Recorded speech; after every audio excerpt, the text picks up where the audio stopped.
하나님은 영이시니 예배하는 자가 영과 진리로 예배할지니라. 아멘.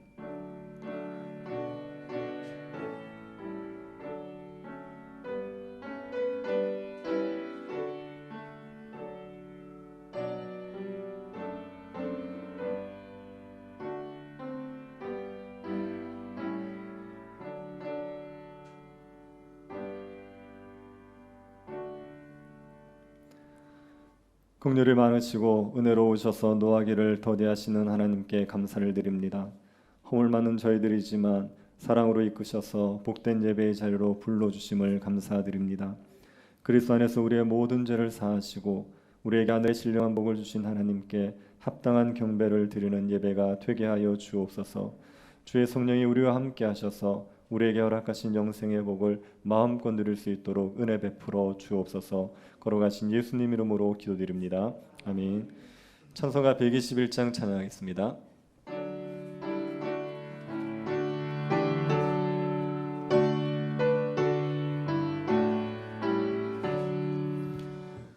우리 구주 나신 날 목자 영광 볼 때에 천사 찬송하는 말 예수가 연나셨네. 우리 임금 우리 주 모두 함께 절하세. 예수 그리스도 우리 주 베들레헴에 나셨네. 천사 노래 듣고서 베들레헴 가보니 나신 아기 누군가 예수가 연나셨네. 우리 임금 우리 주 모두 함께 절하세.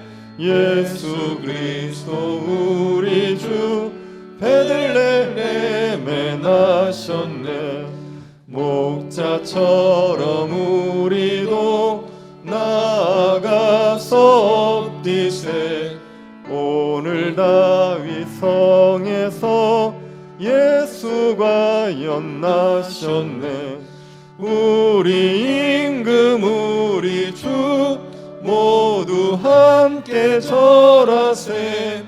예수 그리스도 우리 주 베들레헴에 나셨네. 사도신경으로 신앙 고백하겠습니다.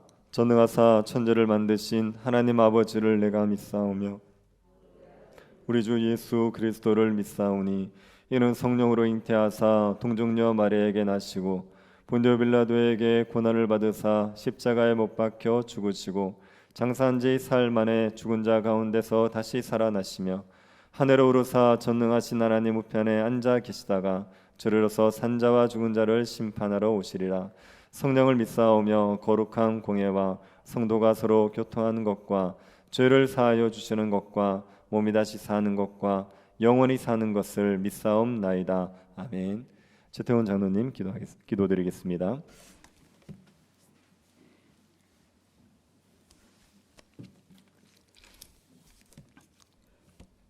하늘의 위로와 평강을 주시는 하나님 아버지, 죄로 인해 죽었던 저희를 구원하기 위해 독생자 예수 그리스도를 이 땅에 보내시어 저희를 향한 한없는 사랑을 확증하신 하나님의 은혜와 사랑에 감사와 경배를 드립니다.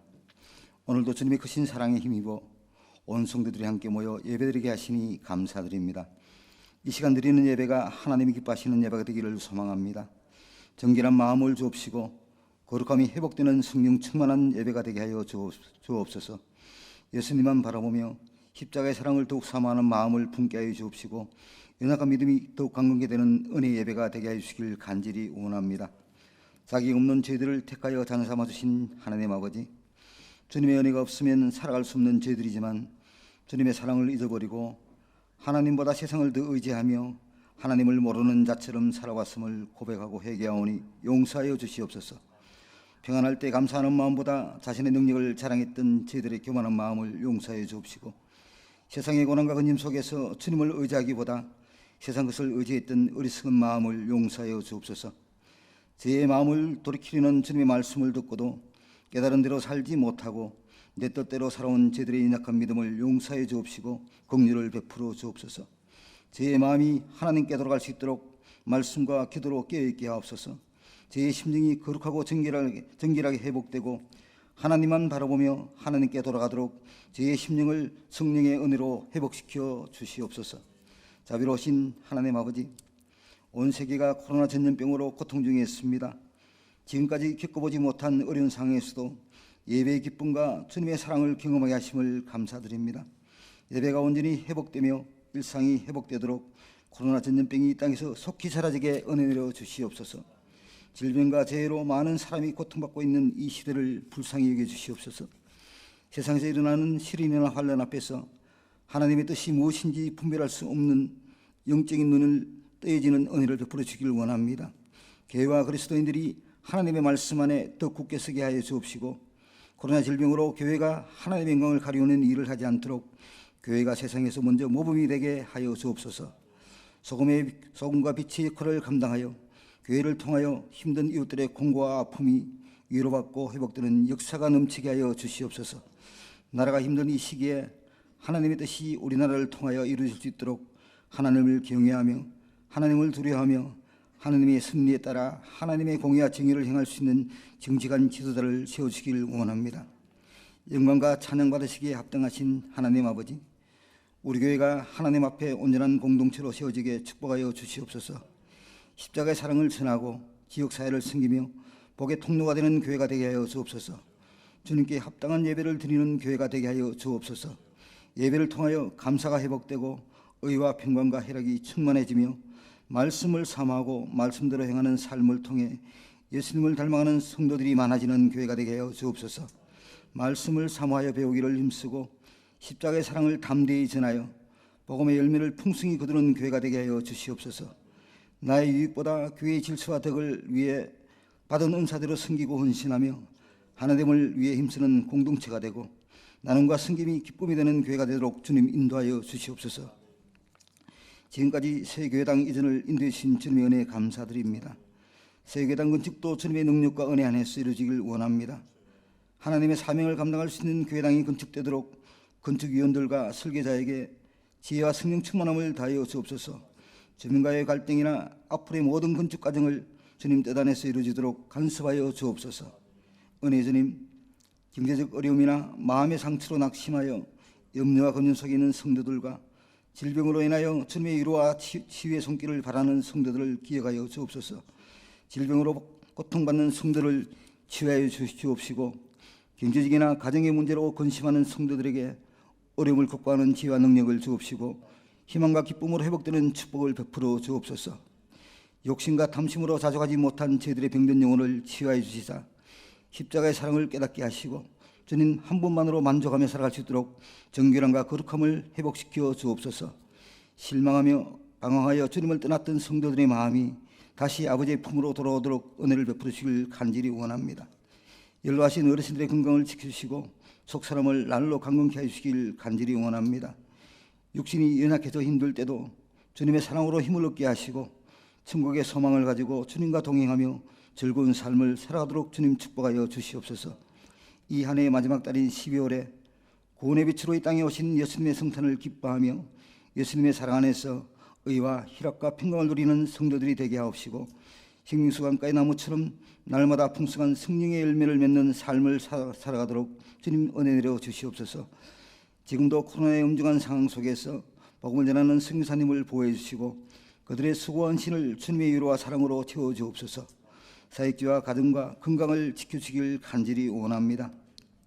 이 시간 말씀을 전하시는 목사님께 영육간의 신령함과 강건함을 주옵시고 선포하시는 말씀이 성령의 권능을 받아 말씀을 통하여 주의 영광이 드러나게 하옵소서. 듣는 모든 성도들의 귀를 열어주시고 듣고 기쁨으로 순종하며 믿음의 확신을 가지고 주님의 뜻대로 살아가기를 결단하는 역사가 일어나게 하옵소서. 부목사님과 우리 교회 모든 교육자들도 동일한 은혜를 주시기를 원합니다. 예배를 위해 수고하고 섬기는 이들을 기억하사 축복하여 주옵시고 주께 드리는 찬양의 찬양을 기쁘게 받아 주옵소서. 이 예배가 성령이 충만히 임재하심으로 말미암아 은혜가 넘치는 예배가 되어 하옵시고 주님 홀로 영광 받으시옵소서. 구원의 빛으로 이 땅에 오신 예수 그리스도의 이름으로 기도드리옵나이다. 아멘.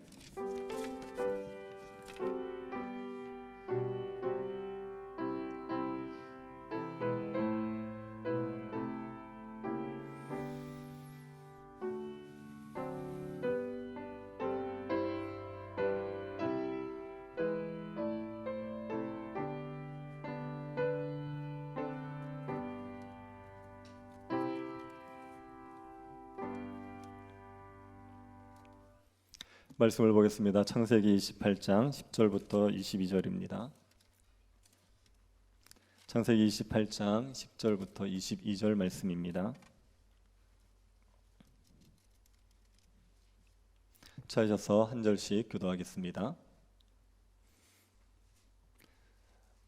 찾으셨으면 교도하겠습니다. 야곱이 브엘세바에서 떠나 하란으로 향하여 가더니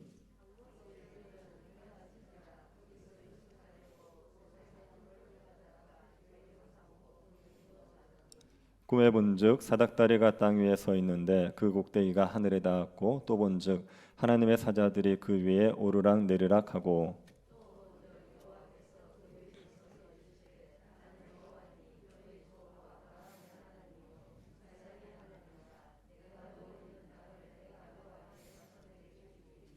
내 자손이 땅에 티끌같이 되어 내가 서쪽과 동쪽과 북쪽과 남쪽으로 퍼져 나갈지며 땅의 모든 족속이 너와 내 자손으로 말미암아 복을 받으리라.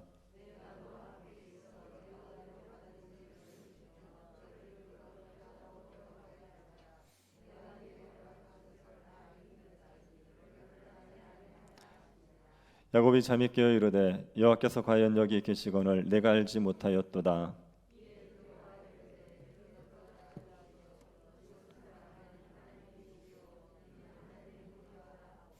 야곱이 아침에 일찍이 일어나 베개로 삼았던 돌을 가져다가 기둥으로 세우고 그 위에 기름을 붓고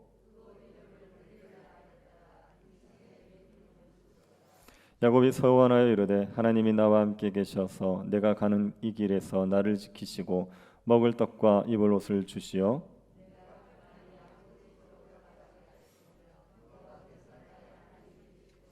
같이 보겠습니다. 내가 기둥으로 세운 이 돌이 하나님의 집이 될 것이요 하나님께서 내게 주신 모든 것에서 10분의 1을 내가 반드시 하나님께 드리겠나이다 하였더라. 아멘.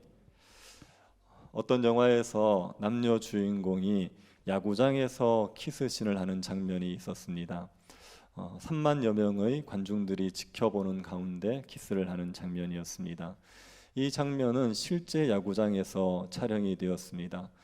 야구장에 관중이 가득한 상태에서 이 장면 그 관중들이 지켜보는 가운데 이 장면이 촬영이 되었죠. 이런 장면을 찍는 건 굉장히 어려운 일입니다. 그래서 이 주인공이 영화의 주인공이 이 장면은 하늘이 도와서 찍을 수 있었다 이렇게 고백을 했습니다. 키스씬의 장면이 영화의 마지막 부분이었는데 원래 촬영 스케줄상으로는 제일 처음에 촬영하도록 되어 있었습니다. 그래서 주인공이 약간 걱정을 했습니다. 감정이 잡힐까 이걸 걱정을 했었는데 그날 촬영을 하기로 한 날 비가 와버리는 바람에 촬영이 연기가 되었습니다. 그래서 영화 촬영 중반에 다시 날짜를 잡았는데 그때도 비가 오는 바람에 또 촬영이 연기가 되었습니다. 그래서 결국은 마지막에 이걸 찍게 되었죠. 그래서 주인공이 충분히 감정을 살려서 찍을 수 있게 되었다. 그게 하늘이 도운 거다. 이렇게 얘기했습니다. 그리고 그날 촬영 당일날 비가 오지 않았기 때문에 이 장면을 찍을 수 있었던 것 그것도 하늘이 도와준 거라고 얘기를 했습니다.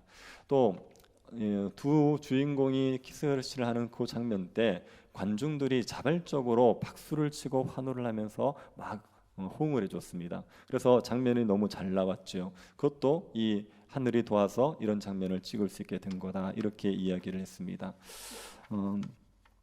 우리가 가볍게 보는 영화의 한 장면을 촬영한 것 가지고 이걸 뭐 하늘이 도왔다 이렇게 거창하게 얘기하냐 이런 생각이 들 수가 있습니다.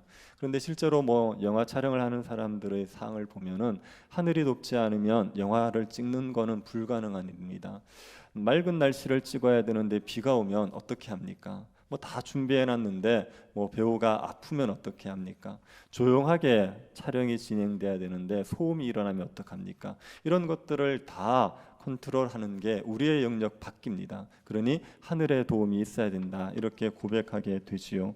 우리의 일상에서도 하늘이 도와야 되는 일들이 너무 많지 않습니까? 농사 짓는 거 하늘이 도와야 되는 겁니다.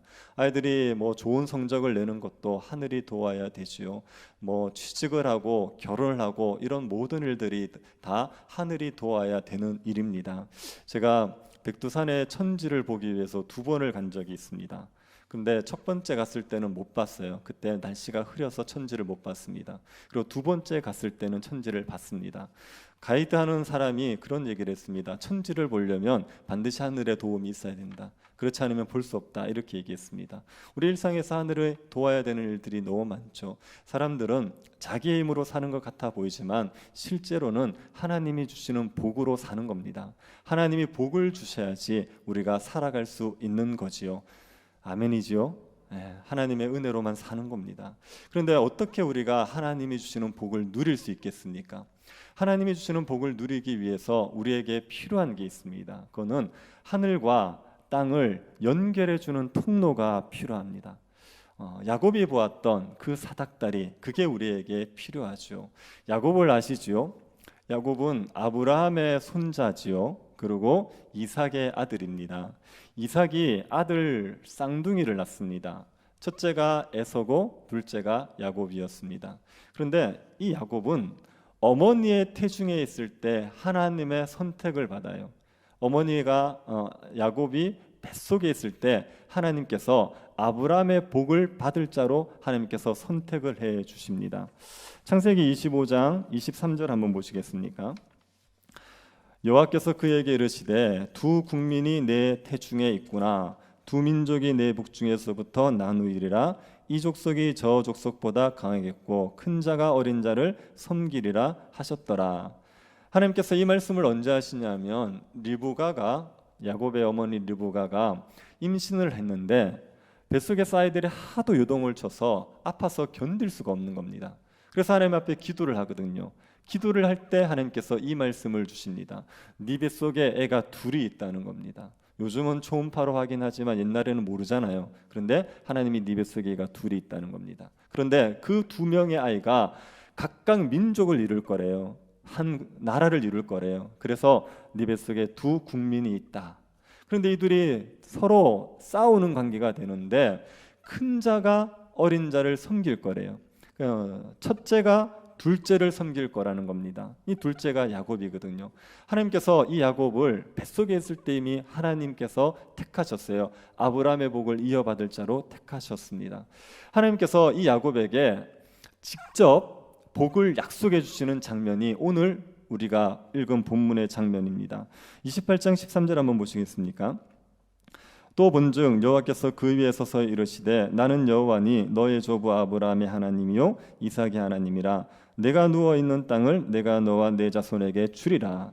하나님께서 야곱에게 네가 누워 있는 땅을 주겠다. 여기 누워 있는 땅이 가나안 땅입니다. 가나안 땅을 내가 너에게 주겠다 약속했습니다. 여러분, 지난주에 하나님께서 아브라함에게 약속하신 4가지가 기억이 나십니까? 첫 번째가 많은 자손, 두 번째가 땅, 가나안 땅, 세 번째가 복, 네 번째가 복의 통로. 이걸 약속했지 않습니까? 지금 야곱에게 하나님께서 땅을 주겠다. 네가 누워있는 가나안 땅 너와 너 자손에게 주겠다. 이렇게 땅을 약속하시는 거예요. 그리고 14절을 보십시오. 내 자손이 땅의 티끌같이 되어 내가 서쪽과 동쪽과 북쪽과 남쪽으로 퍼져나갈 것이며 땅의 모든 족속이 너와 내 자손으로 말미암아 복을 받으리라. 너의 자손이 티끌같이 많아지겠다. 자손의 약속을 주시는 거죠. 그리고 너의 자손으로 말미암아 땅의 모든 족속이 복을 받는데요. 복의 통로가 될 것을 약속하는 겁니다. 이게 아브라함에게 하셨던 약속, 그 약속을 하나님께서 야곱에게 다시 해 주시는 겁니다. 하나님의 약속을 야곱이 받을 것을 이 하나님이 직접 야곱에게 말씀해 주시는 거죠. 이 약속을 하시기 전에 야곱이 환상 하나를 봅니다. 12절을 보십시오. 꿈에 본즉 사닥다리가 땅 위에 서 있는데 그 꼭대기가 하늘에 닿았고 또 본즉 하나님의 사자들이 그 위에 오르락 내리락 하고. 야곱이 본 환상이 뭐냐면 사닥다리가 하나 세워졌습니다. 그런데 이 사닥다리가 땅에서부터 하늘까지 맞닿아 있어요. 땅과 하늘을 연결시키는 사닥다리입니다. 이 사닥다리 위에 천사가 오르락 내리락 하고 있는 겁니다. 이 환상을 보고 나서 하나님께서 야곱에게 아브라함의 복을 주겠다 이렇게 약속을 하셨습니다. 이 사닥다리의 환상은 어떤 의미겠습니까? 사닥다리가 땅에서부터 하늘까지 닿아 있다고 하지 않았습니까? 그리고 그 사닥다리를 타고 천사가 오르락 내리락 하고 있었습니다. 이 사닥다리는 하늘과 땅을 연결시켜주는 사닥다리입니다. 그래서 땅의 것들이 하늘로 올라갈 수 있게 해주고 하늘에 있는 것들이 땅으로 내려올 수 있게 해주는 사닥다리, 그게 야곱이 환상 가운데서 본 사닥다리입니다. 이 사닥다리를 타고 하늘의 복들이 땅으로 내려오는 거예요. 그래서 하나님께서 아브라함에게 약속하셨던 그 복, 야곱에게 다시 주겠다고 약속된 그 복이 하늘로부터 내려올 수 있는 통로가 바로 이 사닥다리인 겁니다. 하나님께서 아브라함에게 주신 복은 이거는 사람의 능력으로 이룰 수 있는 게 아닙니다. 야곱이 많은 자손을 누리는 거 야곱의 능력으로 되는 게 아니란 말입니다. 가나안 땅을 얻는 거 야곱의 능력으로 되는 거 아닙니다. 복을 누리고 복의 통로가 되는 거 이건 야곱의 능력으로 되는 게 아니에요. 하나님께서 이 모든 복들을 하늘에서 내려줄 거다. 하나님께서 이 복들을 주실 거다. 그런데 그 통로가 사닥다리다. 사닥다리를 통해서 이 복들을 내가 내려주겠다. 이렇게 약속하고 계시는 겁니다. 이 사닥다리는 누구를 가리키는 겁니까? 제가 전에도 말씀드렸지만 교회에서 질문하면 모르겠으면 예수님, 그럼 대부분 맞습니다. 이 사닥다리는 누구를 가리킵니까? 예수님을 가리키는 거예요. 이거는 예수님께서 직접 본인이 이 사닥다리가 예표하던 그분이라고 말씀하셨습니다. 요한복음 1장에 보면 예수님이 제 아들을 부르시는 장면이 나와요. 예수님이 제 아들을 부르실 때 빌립이라는 제자를 부르십니다. 빌립을 불렀더니 이 빌립이 나다나엘이라는 사람에게 가요. 나다나엘에게 가가지고 우리가 기다리던 그 메시아, 그분이 오셨다. 그분이 나사렛 예수다. 이렇게 얘기했습니다. 그러자 나다나엘이 그 말을 듣고는 나사렛에서 무슨 선한 게 나겠느냐, 그리고 그 말을 안 믿어요. 유대인들은 메시아가 오면 베들레헴에서 온다는 걸 알고 있습니다. 그리고 나사렛이라는 동네는 경건한 동네가 아닙니다. 거기에서 무슨 메시아가 나고 선자가 나고 그럴 만한 동네가 아닙니다. 그래서 예수라는 분이 메시아인데 그분이 나사렛 출신이다 이 말을 듣고는 거짓말, 그런 엉터리 같은 말 하지 마. 나사렛에서 그런 메시아가 올 리가 없어 이렇게 얘기한 거예요. 그런데 빌립이 한번 가보자, 예수님 한번 만나보자, 그리고 데려갔죠. 예수님에게 빌립이 나다나엘을 데리고 가는데 예수님이 나다나엘을 딱 보셨어요. 보자마자 나다나엘에게 이렇게 얘기합니다. 참 이스라엘이다. 그 속에 간사한 게 없다. 이렇게 얘기했어요. 참 경건한 이스라엘 사람이다. 이렇게 얘기한 거예요. 나다나엘은 예수님을 본 적이 없는데 예수님이 나다나엘을 보자마자 그렇게 나다나엘을 평가하시니까 나다나엘이 예수님에게 묻습니다. 저를 어떻게 아십니까? 그러니까 예수님이 빌립이 너를 부르기 전에 네가 무화과 나무 아래 있을 때 봤다는 거예요. 빌립이 나다나엘을 부르러 가기 전에 나다나엘은 무화과 아래에 있었습니다. 거기에서 혼자 기도하고 있었어요. 이걸 아무도 몰라요. 아는 사람이 아무도 없습니다. 그런데 예수님이 이걸 정확하게 맞추시는 거예요. 이걸 알고 계시는 거예요. 거기에서 예수님께서 신적인 능력이 있으신 분이구나, 예수님께서 메시아가 맞구나, 이걸 인정하게 되는 겁니다. 그래서 당신이 메시아가 맞군요, 이렇게 인정을 한다고요. 그때 예수님께서 나다나엘을 향하여서 이런 말씀을 합니다. 요한복음 1장 51절. 또 이르시되 진실로 진실로 너에게 이르노니 하늘이 열리고 하나님의 사자들이 인자 위에 오르락 내리락 하는 것을 보리라 하시니라. 예수님께서 야곱이 봤던 환상의 내용을 이야기하시는 겁니다. 하늘이 열리고 하나님의 사자들이 오르락 내리락 하는 거, 이걸 야곱이 봤었지요. 이 이야기를 지금 예수님께서 하시는 겁니다. 그런데 야곱이 봤을 때 천사들이 무엇을 타고 오르락 내리락 했습니까? 사닥다리. 그런데 예수님께서는 천사들이 무엇 위에 오르락 내리락 하겠대요? 요한복음 1장 51절에서 무엇 위에요? 인자 위에 오르락 내리락 하겠대요. 여기 인자는 누굽니까? 예수님. 그러니까 예수님이 야곱이 본 환상에서 천사가 사닥다리를 타고 왔다 갔다 했다는 한 걸 가지고 그 천사가 인자 예수님 위에 오르락 내리락 할 거라는 겁니다. 그러면 야곱이 봤던 사닥다리는 누구를 가리킨다는 겁니까? 이거 예수님을 가리킨다는 거예요. 그래서 예수님이 야곱이 봤던 그 사닥다리가 예표하는 그 분인 겁니다. 야곱의 사닥다리가 하늘과 땅을 연결하는 사닥다리였습니다. 땅의 것들이 하늘로 올라가게 하고 하늘의 것들이 땅으로 내려오게 하는 그 통로였단 말입니다. 그런데 이 통로가 바로 예수 그리스도시죠. 예수 그리스도가 하늘과 땅을 연결시켜 주시는 분입니다. 땅의 것들을 하늘로 올라가게 만들어주고 하늘의 것들이 땅으로 내려오게 만들어주는 그 통로가 바로 예수 그리스도죠. 우리가 복을 누릴 수 있는 통로, 하나님이 주시는 복을 누릴 수 있는 통로가 무엇이냐? 그건 바로 예수 그리스도예요. 예수 그리스도를 통해서 하나님이 주시는 모든 복을 누릴 수 있습니다. 우리는 하나님의 복을 직접적으로 받을 만한 자격이 없는 사람들이에요. 그 자격 없는 우리들이 자격을 갖추신 예수 그리스도 때문에 하늘의 복을 마음껏 누릴 수 있게 되는 거죠. 제가 이거를 어떻게 설명할까 고민하다가 제가 예전에 그 백화점의 VIP룸에 한번 들어가 본 적이 있습니다. 여러분 중에 혹시 백화점 VIP룸에 들어가신 분 있습니까? 이게 VIP룸이라고 있더라고요. 그 고객들 중에 일반 고객들 말고 VIP 고객들 있잖아요. 그분들을 위한 이제 공간이 있는데 들어가면 차를 공짜로 줍니다. 다가도 공짜로 줍니다. 그런데 이거는 VIP 카드가 있어야 들어가는 건데 그게 없어도 들어갈 수 있는 방법이 있어요. 이게 지인이면 돼요. 지인 찬스를 쓰면. VIP 카드를 가진 지인이면 같이 들어가서 차와 다가를 공짜로 먹을 수가 있습니다. 제가 그 지인을 둔 덕분에 한번 들어가서 공짜로 먹은 적이 있거든요. 우리는 그럴 자격이 없더라도 누군가 자격이 있는 사람 덕분에 혜택을 누리는 경우가 있지 않습니까? 예수 그리스도 때문에 우리가 그 혜택을 누리는 거예요. 우리 하늘의 복들을 누릴 자격이 없는데 그 복들을 받을 방법이 없는데 예수 그리스도 때문에 우리가 그 복들을 누릴 수 있게 되는 거죠. 예수 그리스도가 하늘의 복들을 누리게 하는 통로입니다. 이걸 믿으십시오. 다른 걸 기웃거리지 마세요. 우리의 노력과 능력으로 뭔가 하늘의 것들을 받아내겠다는 생각을 버리셔야 됩니다. 우리가 아무리 애쓰고 우리가 아무리 노력하고 우리가 아무리 선을 행하여도 우리의 노력으로는 하늘의 것들을 받아낼 방법이 없습니다. 사람을 의지하는 것도 어리석은 거예요. 어떤 사람이 우리에게 하늘의 것들을 누리게 할 수 있는 것도 아닙니다. 어떤 공간이 하늘의 것들을 누리게 만들어 주는 것도 아니에요. 우리가 하늘의 것들, 하나님의 복들을 누리게 하는 방법, 통로는 예수 그리스도 한 분밖에 없는 겁니다. 예수 그리스도를 붙들고 예수 그리스도를 의지하면 예수 그리스도를 통하여서 하늘의 모든 것들을 누리게 되어 있습니다. 그래서 예수 그리스도가 하나님의 집이에요.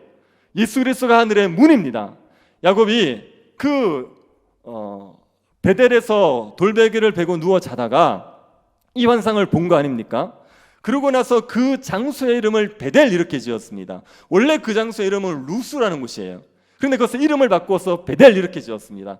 베델이라는 뜻이 하나님의 집, 하늘의 문 이런 뜻이에요. 왜 그것을 하나님의 집, 하늘의 문이라고 했겠습니까?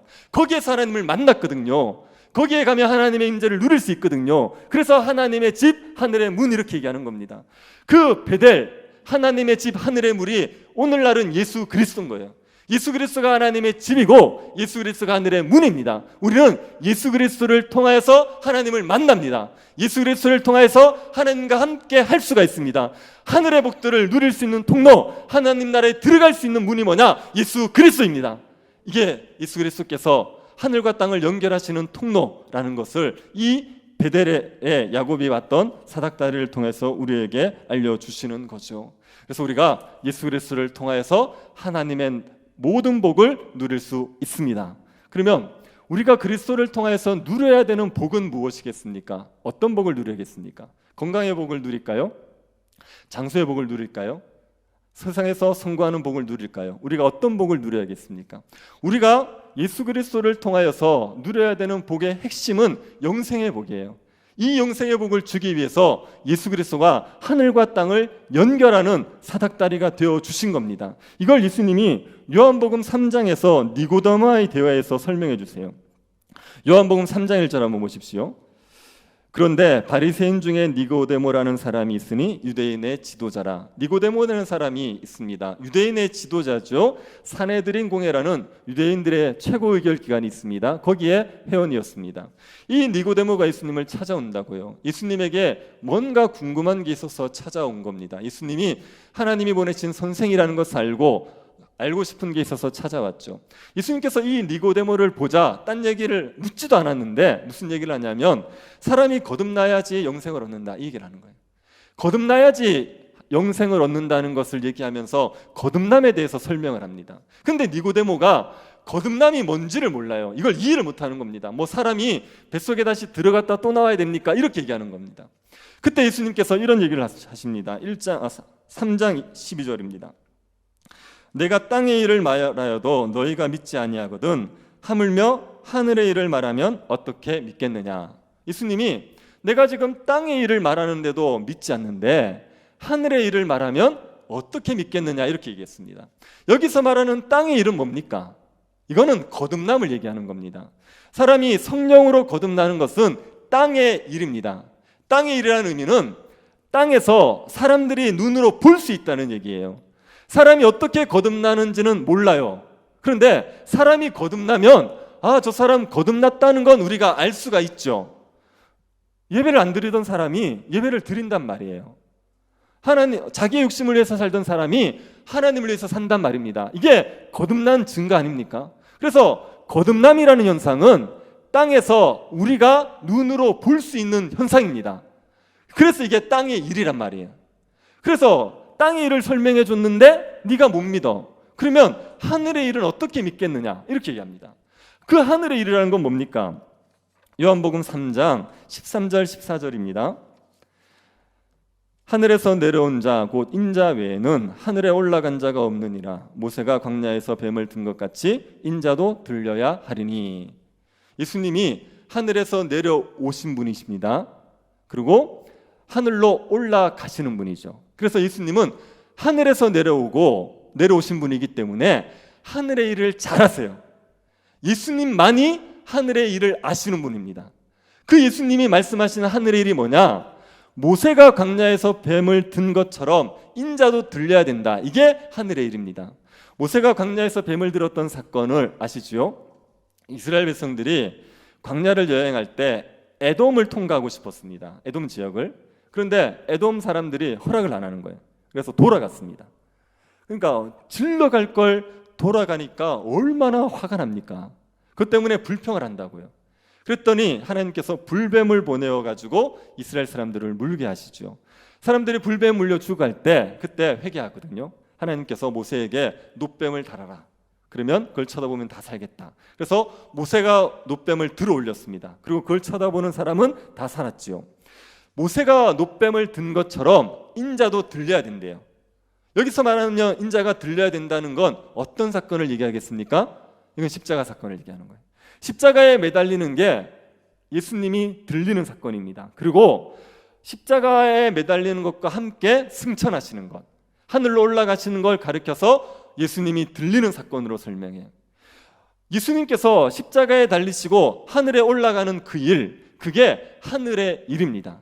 이게 왜 하늘의 일이냐면 예수님이 십자가에 죽으시는 것은 땅에서 있는 일인데 이게 가지는 영적인 의미가 무엇입니까? 예수님은 왜 십자가에서 죽으신 겁니까? 우리의 죄 때문에. 우리의 죄 때문에 십자가에 죽으신 거죠. 이거는 땅의 사람들이 모르는 일입니다. 이건 하늘에서만 아는 일이에요. 하나님만이 아시는 일이에요.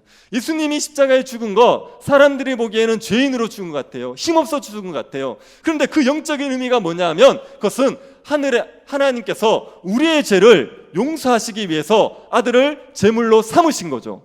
이게 하늘의 일이란 말입니다. 세상 사람들은 모르는 하나님만이 아시는 일이란 말입니다. 그 일을 주님께서 얘기하면 너희들 땅의 일을 보고도 못 믿는 너희들이 믿을 수 있겠느냐, 이렇게 이야기를 하셨습니다. 그리고 나서 예수님께서 그런 얘기를 하시죠.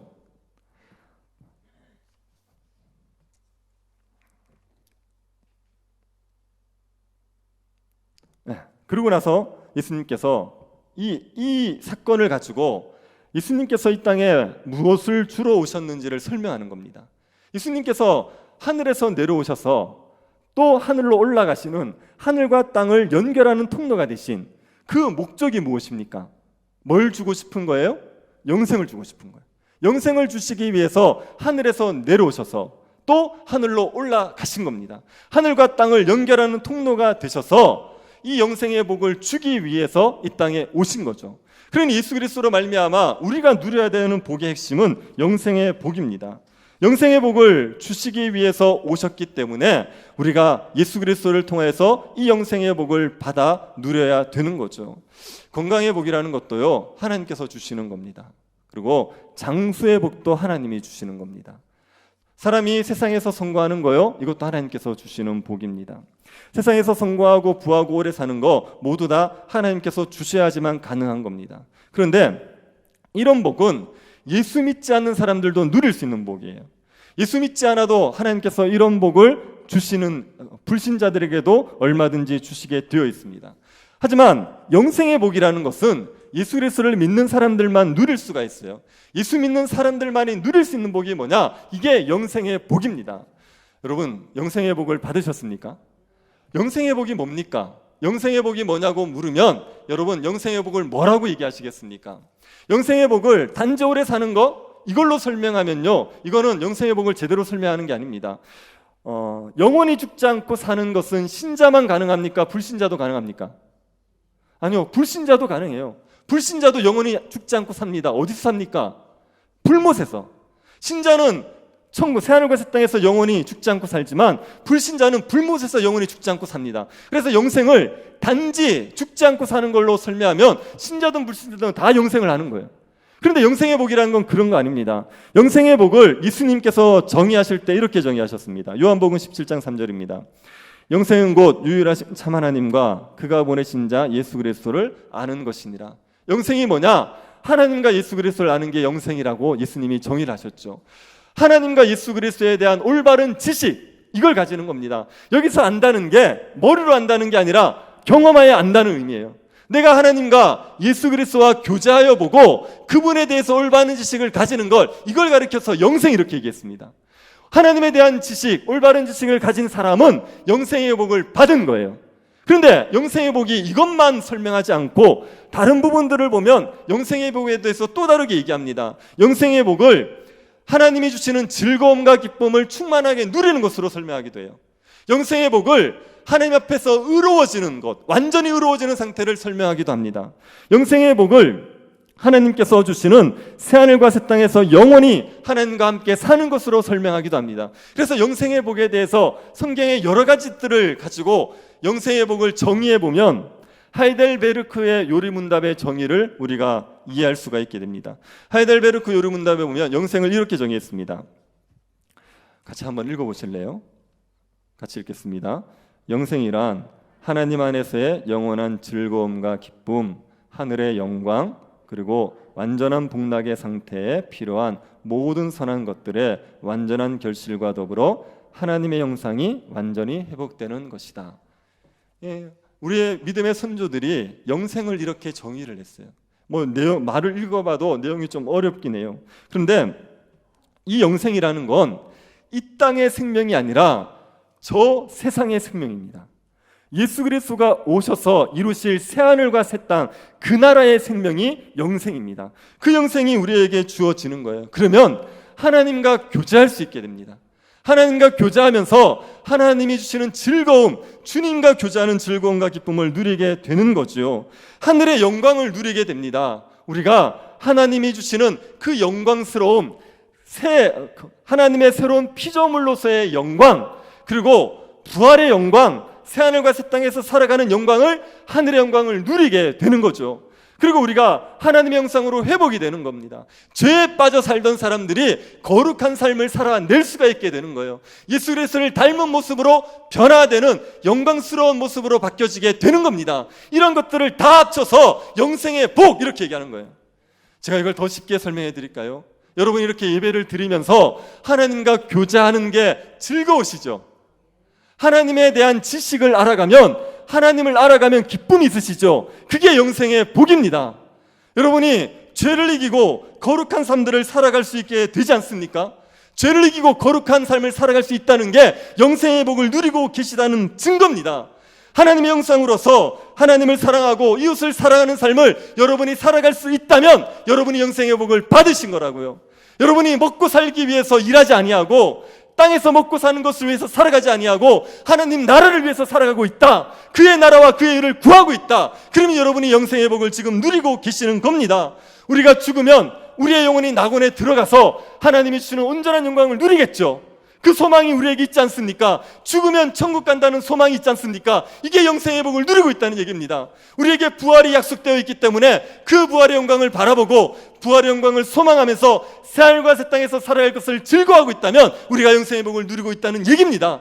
이것들을 가리켜서 영생의 복이라고 얘기하는 거죠. 예수 그리스도를 믿으면 이 복을 누리게 되고 이 복이 예수 그리스도께서 우리에게 주시고자 하셨던 복의 핵심입니다. 여러분, 예수님을 믿어서 우리 가족들이 건강하게 살고 경제적으로 여유가 있고 하는 일이 잘 되기를 바라는 마음을 가지실 수 있습니다. 내가 교회를 다니면 그러면 하나님이 나에게 복 주셔서 이런 건강과 장수와 또 번영의 복들 이런 것들을 누리게 해주겠지, 이런 기대감으로 교회를 오실 수 있습니다. 여러분이 이런 번성의 복을 누리고 싶어하는 이유는 이걸 누리면 행복할 거라는 생각 때문에 그래요. 내가 건강하게 장수하고 하는 일이 잘 되고 경제적으로 여유가 있으면 그러면 행복할 거다, 그러면 삶이 너무 좋을 거다, 이런 기대감이 있어서 그럽니다. 그런데 번성의 복을 누려서 행복할 것 같으면요, 우리나라에서 지금 제일 행복한 사람들은 누군지 아십니까? 제가 볼 때 청년들 중에 BTS가 제일 행복할 것 같아요. BTS 아십니까? 예, 그 방탄 쪽인지 소년단인지 그 사람들이, 이 사람들이 이 청년들이 세계적으로 유명합니다. 여러분은 별로 나훈아보다 인기가 없다고 생각하시겠지만 전 세계적으로 인기를 끌고 있어요. 엄청난 재물을 가지고 있고, 그리고 뭐 또 하는 가수로서 정말 세계 1위가 될 정도로 성공한 사람이에요. 그러면 이 사람들이 우리가 번성의 복을 누리는 것을 행복할 것 같으면 이들이 지금 제일 행복할 거라고요. 근데 여러분, 정말 그 아이들이, 그 청년들이 행복할 것 같습니까? 그 삶에 너무나도 큰 만족이 있고 평안이 있고 정말 천국을 맛본다고 말할 정도로 그렇게 즐거울 것 같습니까? 무대에서 그 관객들의 환호를 받을 때는 좀 기분이 좋을 수 있죠. 그런데 무대를 내려와서도 그래도 하나님 너무나도 만족스럽다, 행복하다, 그렇게 살아갈 것 같습니까? 우리가 그 지점에 안 가봐서 정확하게 모르겠지만 솔로몬이 얘기했지 않습니까? 다 가져보고 얘기했지 않습니까? 세상 사람들이 부러워할 만한 것 다 가지고 나서, 그러고 나서 헛되다 그랬다고요. 그것들 가진 것으로 영혼의 만족이 안 된다 그랬다고요. 번성의 복으로 우리의 영혼이 채워지는 거 아닙니다. 그것으로 우리의 영혼에 만족함이 있고 평강이 있는 거 아니란 말입니다. 우리가 정말 평강과 기쁨을 누리는 상태는 영생의 복을 누릴 때입니다. 영생의 복을 누리면 그러면 우리의 삶에 참된 만족이 있게 되어 있습니다. 하나님께서 우리에게 주시는 그 신령한 복들로 말미암아, 하나님과 교제함으로 누리는 그 복들로 말미암아 우리의 영혼이 만족함을 누리고 말할 수 없는 기쁨을 누리게 되어 있습니다. 이렇게 최고급 호텔에서 트리플 A 등급의 한우 스테이크를 먹으면서 유흥을 즐기는 것보다요, 진리, 하나님에 대한 진리를 깨닫고 그 진리로 기뻐하는 기쁨이 훨씬 큽니다. 이게 영생의 복이 우리에게 참된 만족을 준다는 얘기입니다. 그러니 이 영생의 복을 누리셔야 됩니다.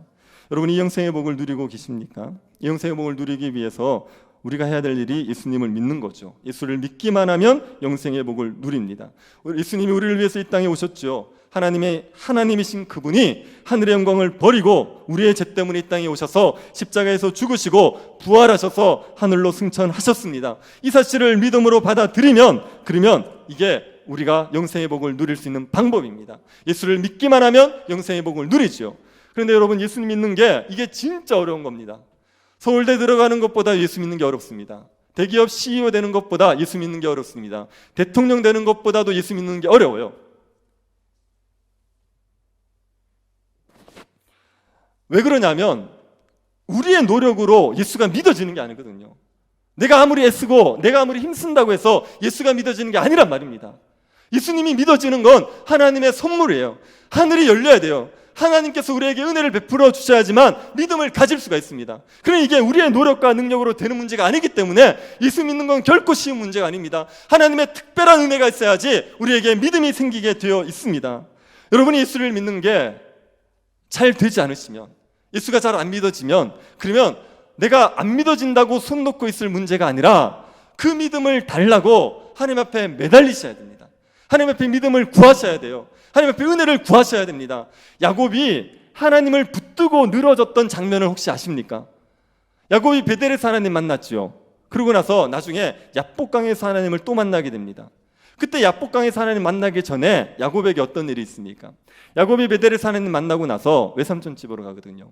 외삼촌 집에 가서 거기서 이렇게 아내를 얻으려고 갔었습니다. 그래서 가서 보니까 외삼촌의 딸 라헬이 너무 예뻐요. 그래서 마음에 들어서 외삼촌에게 내가 라헬을 위해서 7년 동안 봉사할 테니까 라헬을 주십시오. 그렇게 얘기하죠. 그리고 7년 동안 봉사를 했어요. 그리고 결혼식이 됐는데 외삼촌이 사기를 친 거 아닙니까? 라헬 대신에 레아를 준 거예요. 그래서 야곱이 노발대발하니까 내가 라헬을 또 줄 테니까 7년 더 일해라. 그래서 14년 동안 일한 겁니다. 14년 동안 일하고 집으로 돌아오려고 그러는데 외삼촌이 품삯 줄게 더 일해달라. 그래서 빈손으로 들어오기 뭐하니까 품삯을 받으면서 또 일을 한 거예요. 7년을 더 일했습니다. 6년을 더 일했습니다. 그런데 그 6년 동안에 얼마나 외삼촌이 사기를 많이 쳤는지 몰라요. 그런데도 하나님께서 은혜를 주셔가지고 라반의 재산은 줄어들고 야곱의 재산이 자꾸 늘어나요. 그러니까 외삼촌의 안색이 안 좋아지죠. 그래서 외삼촌을 피해서 야반 도주를 했습니다. 외삼촌이 그걸 알고 추격을 해옵니다.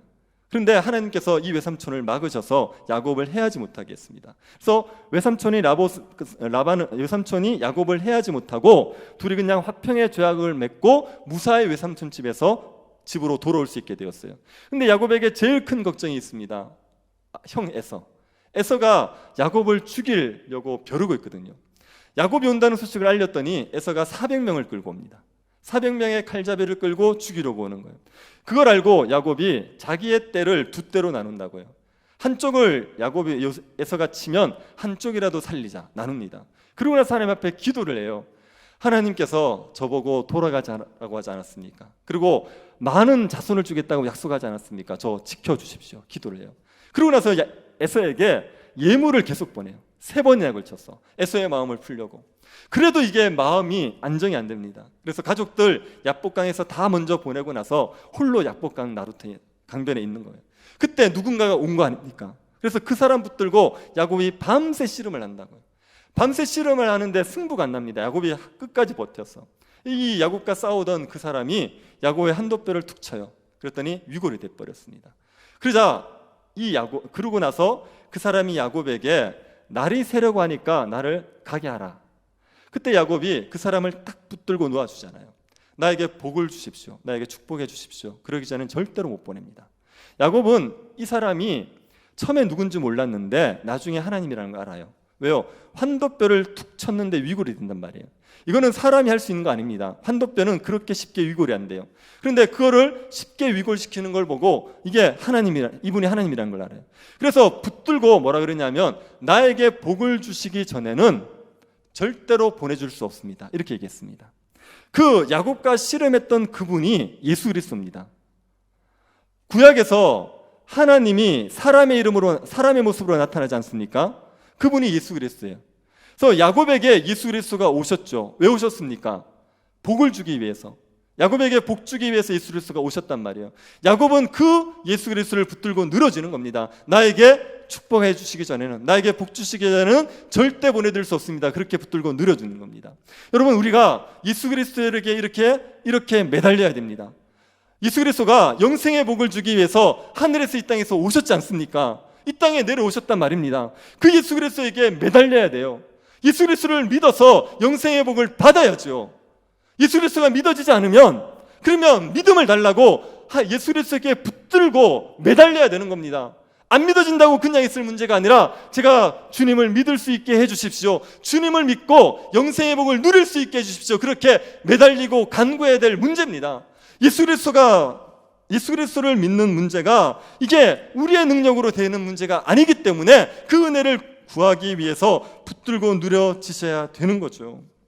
여러분, 예수 그리스도를 간구하십시오. 예수 그리스도께 매달리십시오. 그리스도께 매달리셔서 믿음을 달라고 구하십시오. 그래서 예수를 믿고 영생의 복을 받아버리면, 그러면 우리가 하나님에게서 가장 큰 복을 받은 게 됩니다. 우리의 삶에 문제가 좀 어렵고 힘들어도 영생의 복을 받았으면, 그러면 그 복 때문에 얼마든지 감사하면서 얼마든지 기쁨 가운데 살아갈 수가 있습니다. 혹시 여러분의 삶이 바닥을 치고 있습니까? 삶이 나락으로 떨어진 것 같습니까? 지금 그 자리가 예수 그리스도로 말미암아 영생의 복을 누릴 수 있는 기회의 자리라고 생각하십시오. 야곱이 하나님을 만났던 자리가 어떤 자리입니까? 베델입니다. 거기에는 형을 피해서 도망가다가 돌베개 베고 자던 그 자리 아닙니까? 야곱이 아버지를 속이고 형의 축복을 가로챈 거예요. 복을 받겠다고. 그것 때문에 에서가 죽이겠다고 해서 도망을 친 거 아닙니까? 그래서 그 에서를 피해 도망가다가 베델에서 돌베개 베고 자고 있을 때, 그때 하나님을 만났습니다. 그 베델은 야곱에게 인생의 바닥이었습니다. 아버지에게 축복받겠다고 했던 게 다 빼앗겼단 말이에요. 아무것도 없이 빈털터리가 되어서 외삼촌 집으로 가는데 무사히 갈지도 모르고 가서 어떤 일이 있을지도 아무것도 모릅니다. 막막할 때, 그때 하늘이 열리는 걸 봤어요. 사닥다리를 보게 된 겁니다. 여러분이 인생의 바닥을 치고 있으면 그 자리가 예수 그리스도를 믿음으로 말미암아 영생을 누릴 수 있는 자리라는 자리, 그 기회의 자리라고 생각하시고 그 자리에서 예수 그리스도께 매달리시기를 바랍니다.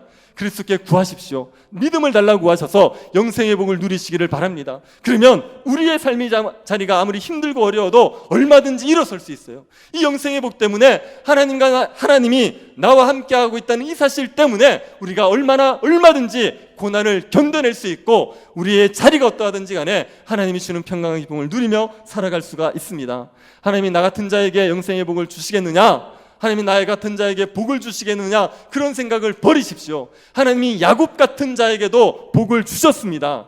야곱은 하나님의 복을 받을 만한 자격이 없는 자란 말이에요. 비열한 자입니다. 사기꾼입니다. 그런 자도 하나님께서 택하셔서 아브라함의 복, 영생의 복을 주신 겁니다. 우리에게도 얼마든지 하나님께서 그 복을 주실 수 있다는 것을 믿으시고 예수 그리스도를 붙들고 늘어지셔서 이 영생의 복을 누리시기를 바랍니다. 여러분, 예수님을 믿는데 지금 혹시 영적인 깊은 수렁 가운데 있습니까? 믿음에서 떠나셨기 때문입니다. 그리스도 때문에 내가 하늘의 모든 신령한 복을 받았다는 걸 확신하지 못하니까, 내가 영생의 복을 받아서 하나님이 주시는 복을 다 받은 존재인데 이걸 확신하지 못하니까 영적인 침체 가운데 시달리고 있는 겁니다. 세상의 것들을 못 가진 것 때문에, 나에게 있는 고난들 때문에 내가 받은 복을 하찮게 여기니까 삶의 기쁨과 평강이 없는 겁니다. 회복하셔야 됩니다. 예수 그리스도 때문에 영생의 복을 누린 자라는 것을 믿으시고 그 영생의 복을 누리는 그 영적인 충만함의 상태를 여러분이 회복해 내셔야 됩니다. 하나님 앞에 좀 매달리십시오. 일어나시죠. 하나님 앞에 좀 매달리십시오. 연말에 이제 코로나 때문에 어디 가지도 못하지 않습니까? 딴 것도 못하는데 기도의 자리로 나아가셔서 하나님께서 나에게 주시는 이 영생의 복을 충만히 누릴 수 있도록 나를 영적으로 좀 회복시켜달라고 매달리시기를 바랍니다. 하나님과 교제를 회복하셔야 돼요. 말씀을 보고 말씀 가운데서 은혜를 누리는 그 영적인 충만함을 회복하셔야 됩니다. 기도하면서 하나님과 교제하는 기쁨들을 회복하셔야 됩니다. 죄를 이길 수 있는 능력들을 회복해 내셔야 됩니다. 천국을 소망하면 기쁨이 밀려오는 천국에 대한 소망이 회복되셔야 됩니다. 이걸 회복하기 위해서 예수 그리스도께 매달리십시오. 우리에게 이 복을 주기 위해서 오신 예수 그리스도께 매달리셔서 영생의 복을 회복하시고 이 복들을 마음껏 누리는 주의 백성들이 될 수 있기를 바랍니다. 우리 안에 영생의 복이 풍성하여서 그리스도께서 오셨다는 것이 우리에게 참으로 기쁨이 되는 성탄절 될 수 있기를 간절히 바랍니다. 자비하신 하나님, 우리를 위해서 이 땅에 아들을 보내어 주신 것을 감사드립니다. 예수 그리스도가 하늘과 땅을 연결하시는 하나님의 사닥다리인 것을 우리가 믿게 하여 주옵소서. 그리스도로 말미암아 하늘의 모든 복을 누릴 수 있다는 것을 믿고 그리스도만을 의지하고 믿음에 굳게 서서 영생의 복을 누리는 주의 백성들 되게 하여 주옵소서. 거룩하신 예수님 이름으로 기도드립니다. 아멘. 찬송가 104장 부르시면서 봉헌하도록 하겠습니다.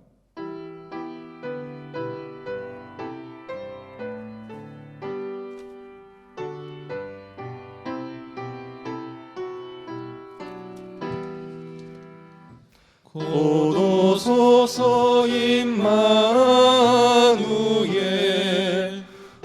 구하소서 이스라엘 그 보로 생활 고달파 메시아 기다립니다. 기뻐하라 이스라엘 곧 오시리오 임마누엘 곧 오소서 지혜의 주 온 만물 질서 주시고 참 진리의 길 보이사 갈 길을 인도하소서. 기뻐하라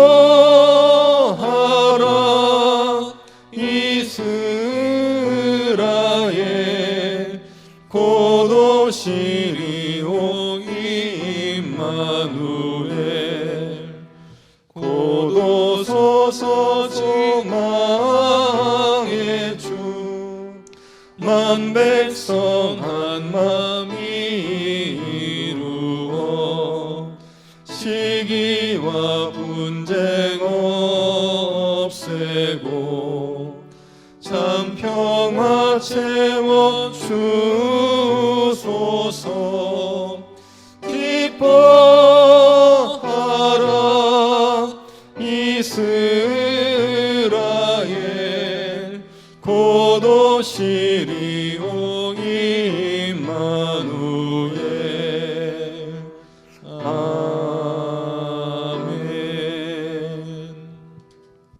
하늘의 신령한 복과 땅의 기름진 것으로 우리에게 허락하신 하나님께 감사를 드립니다. 질병의 재앙 가운데서도 주의 보호하심 속에 살아가게 하심도 감사드립니다. 주 앞에 감사한 마음으로 드리는 모든 예물을 주께서 기쁘게 받아주시고 이 예물들이 사용되는 곳마다 주의 나라가 확장되는 역사가 일어나게 하여 주옵소서. 추워지는 날씨 가운데 연로하신 분들의 건강을 지켜 주옵소서. 주는 부르실 때까지 주 앞에 예배드리는 기쁨을 누릴 수 있도록 건강을 허락하여 주옵소서. 경제적으로 어려움 가운데 있는 성도들에게 일용할 양식을 공급하여 주시고 염려와 불안에서 건져 주옵소서. 육체의 가시로 고통받는 성도들에게 치유의 은혜를 베풀어 주옵소서. 주의 나라를 위해서 수고하는 많은 성도들의 수고를 기억하여 주시고 모든 쓸 것을 풍족히 허락하여 주옵소서. 우리에게 주신 풍성한 은혜를 이웃들과 나누며 성탄의 기쁨을 성탄으로 말미암아 기뻐하는 주의 백성들이 되게 하여 주옵소서. 걸어가신 예수님 이름으로 기도드립니다. 아멘. 정든 나오셔서 건강하시겠습니다. 새로 오신 분이나 영이 오신 분들을 환영합니다. 새가족 등록하실 분은 교육자에게 말씀해 주시기 바랍니다. 교회 소식입니다. 오늘 2부 예배 후에 예결산 재직회로 모입니다. 다음 주 2부 예배 후에는 예결산 공동의회로 모이겠습니다. 예배 안내입니다. 25일 성탄 예배는 1부 오전 9시, 2부 오전 11시로 나누어 드립니다. 송구 영신 예배 31일에는 10시 30분에 본당과 각실에서 드리도록 하겠습니다. 금요기대는 24일과 31일 금요기대는 쉽니다. 새벽기도 25일 새벽기도에는 합니다. 그 다음에 문화승리만 신청입니다. 문화승리만 신청을 원하시면 주보에 포함된 안내문을 참고하셔서 담당자에게 연락해 주시기 바랍니다. 주보에 포함된 안내문을 참고하셔서 기학교실을 신청해 주시기 바랍니다. 오늘 3부 예배 후에 2시 30분에 유치동물실에서 건축위원회로 모이겠습니다. 지금 방역수칙이 많이 강화됐습니다. 교회 건물 내에서 음식물 취식을 금지해 주시기 바랍니다. 그리고 지하 주차장에 주차하신 분들은 예배 입장 전에 안내데스크의 차량 번호를 반드시 확인해 주시기 바랍니다. 주변에 없는 광고를 드리겠습니다. 봉사부에서 교회 어르신을 위해서 호박죽을 준비했습니다. 정교회한테 했으면 제일 좋은데 우리가 지금 교회가 임시처소에 있고 음식을 만드는 그런 장소가 부족해서 다 만들다 보니까 그렇게 많이 만들지는 못했습니다. 그래서 부탁드리고 싶은 것은 70세 이상 50년생까지만 받아가시기 바랍니다. 51년생은 습습할 수도 있겠지만 그렇게 준비를 못했기 때문에 70세 이상 50년생까지만 받아가시기 바랍니다. 이상입니다. 네, 봉사부에서 수고해 주셔서 감사드립니다. 같이 일어나셔서 주기도문성 찬송하고 죽도록 예배를 마치겠습니다.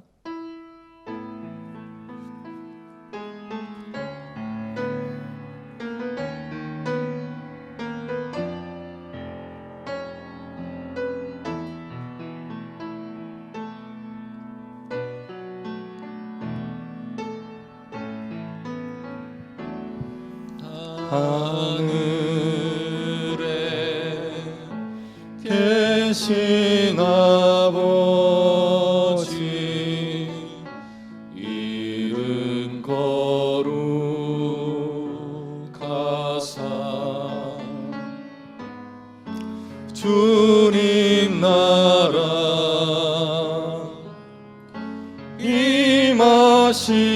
임하시고 뜻이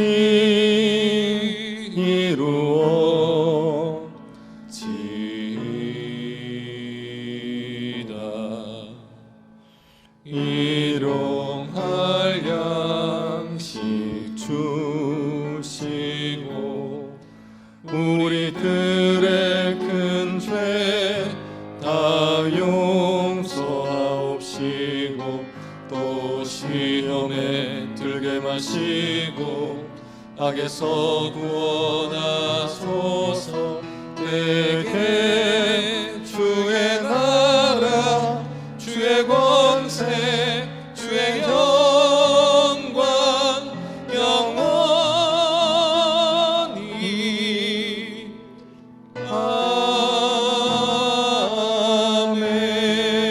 아멘. 지금은 우리 주 예수 그리스도의 은혜와 하나님의 사랑과 성령의 교통 위로하심이 사랑하는 주의 백성들의 머리 위에 지금으로부터 영원토록 함께 있을지어다. 아멘.